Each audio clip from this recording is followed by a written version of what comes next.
There is a specific type of person who hears the words "party this weekend" and immediately starts planning their excuse. And no, it is not because they are depressed. It is not because they have crippling social anxiety, and they definitely do not hate people. The truth is, they just genuinely prefer to be alone. For decades, society has slapped labels on them, calling them loners or antisocial. But psychologists have just discovered something fascinating. It turns out, society has been completely wrong about them this whole time. You see, there is a massive difference between being lonely and being alone. One is a wound. The other, it might just be a superpower. For the longest time, psychologists lumped everyone who enjoyed solitude into one big, concerning category. But then, something shifted. In 2016, a team of researchers at the University of Buffalo did something nobody had really done before. They asked a simple question: what if some people just prefer their own company? Not because they are scared of the world, not because they are damaged, but because solitude actually makes them feel good. They gave this a name: Unsociability. Now, do not confuse this with being antisocial. Antisocial means you have active hostility toward people, and it is not being avoidant, which is driven by fear and anxiety. Unsociability is entirely different. It is the calm, confident preference for your own presence. It is a deliberate choice. And when researchers studied these people, they found a plot twist that shocked everyone. They were not just surviving, they were thriving. They were doing incredibly well, completely at peace with who they are. Let us talk about what is actually happening inside the brain of someone who genuinely enjoys being alone. First, their dopamine system is wired entirely differently. You know how extroverts get this massive hit of dopamine from social interaction? The loud laughs, the heavy energy exchange, the constant buzz of a crowded room. Well, people who prefer solitude have a highly sensitive dopamine system. They reach their optimal level of stimulation so much faster. Think of it like a tolerance for spicy food. An extrovert needs to eat the whole chili pepper just to feel a little bit of heat. But a person who loves solitude, just one tiny flake of that pepper, and they are perfectly stimulated for the rest of the day. Too much social interaction simply overwhelms their senses. But here is where it gets even more fascinating. Let us look at their prefrontal cortex.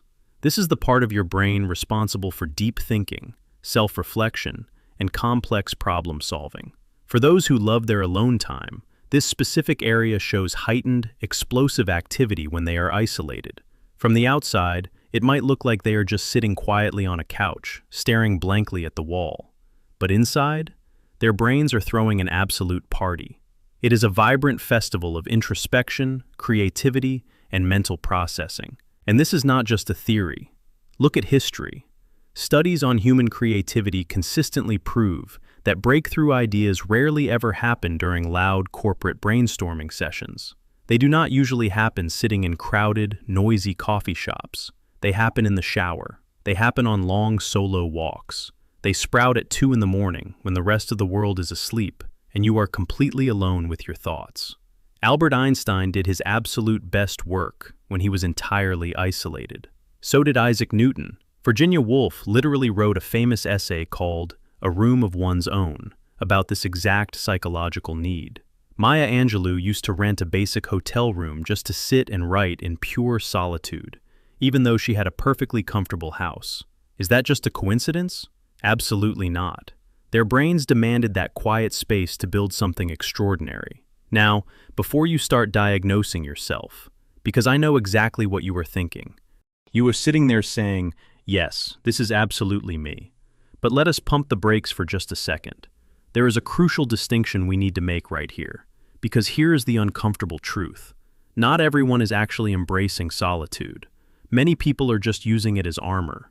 They are using it as a heavy shield against rejection, against judgment, or against the deep vulnerability that comes with genuine human connection. And this is where we have to be radically honest with ourselves. The famous psychologist Abraham Maslow talked specifically about this. He explained that healthy solitude comes from a place of abundance, not a place of scarcity. It means you are completely fine with being alone because you already feel whole. You are not running away from people. You are simply running toward yourself. So, The real question is not whether you like being alone. The most important question is, why do you like being alone? Look closely at your reasons. If your answer involves words like recharge, create, think, and process, then you are probably in that beautiful, healthy zone. But if your answer involves words like safer, easier, or less painful, then that might be a defense mechanism, and that is okay. It does not mean you are broken. It just means you might be protecting a wound rather than exercising a superpower. It is the profound difference between making a conscious choice and building a wall. Let us talk about the people who have genuinely figured this out, the ones who thrive in their own quiet company. They have discovered something profound that the rest of the world is still trying to understand. They know that being alone is not the same thing as being incomplete. Just think about how society talks about love and relationships. We constantly use phrases like, "my other half," or "you complete me." We have built this massive cultural narrative that human beings are essentially just broken Lego pieces, desperately searching the world for our matching brick, just so we can finally feel whole. But people who truly love solitude, they look at that narrative and say, actually, I am already a complete Lego set. And here is what makes that perspective so fascinating. This is not arrogance, it is profound self-awareness. Research from Dr. Bella DePaulo at UC Santa Barbara actually proves this point beautifully. Her studies found that single people who fully embrace their solitude often have much stronger, deeper, and more meaningful connections with their friends, their family, and their community than people who are constantly coupled up. Why is that? Because they are not trying to force one single person to meet all of their emotional needs. They are not clinging to anyone out of desperation. They are choosing connection out of genuine desire. They understand a crucial, life-changing principle. The quality of your alone time directly dictates the quality of your social time. Think about it carefully. When you are fully recharged, calm, and clear-headed from sitting in your own solitude, you actually show up so much better for the people you care about. You are not emotionally exhausted. You are not secretly resentful. And most importantly, you are not desperately looking for someone else to fix your inner emptiness.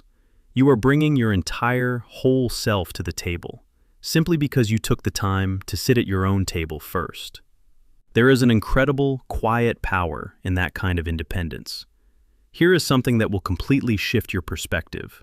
In Japan, there is an entire cultural concept dedicated to exactly this. It is called hitori. It translates simply to alone time. But it is not just accepted over there. It is genuinely celebrated. If you walk through the city, you will find entire restaurants designed specifically with solo seating booths. You can go to a movie theater and sit in a single seat without ever feeling like the odd one out. They even have solo karaoke booths. Just think about that for a second. They have made singing completely alone in a soundproof box a completely normal, legitimate activity. Meanwhile, in the West, we are still staring at people sitting by themselves in a cafe and asking, "Why are you eating alone?" Like it is some kind of sad confession at a support group. It is wild when you really think about it. So, what does all of this actually mean for you? If you are someone who genuinely loves being alone, consider this video your official permission slip. You are not weird. You are not broken. Your brain is quite literally wired to find its deepest restoration in solitude. And that is not just perfectly okay. It is incredibly valuable. We live in an age of constant, overwhelming connectivity, where everyone expects you to respond to messages immediately and always be available. In a world that never stops talking, the ability to sit quietly with yourself and genuinely enjoy your own company might just be the most brilliant countercultural thing you can possibly do. The next time someone asks why you are always alone, or why you canceled those plans just to stay home, you can tell them all about dopamine sensitivity. You can explain prefrontal cortex activation. You can talk about Einstein and the overwhelming research showing that solitude is not a social failure, it is social intelligence. Or you can simply smile and say, "Because I like myself." That usually ends the conversation right there. If this video just explained a side of you that you could never quite put into words, do not leave just yet. The videos on your screen right now are direct follow-ups. They will break down exactly how your unique brain processes stimulation and why your specific habits are so necessary. Click one of them right now, and I will see you there.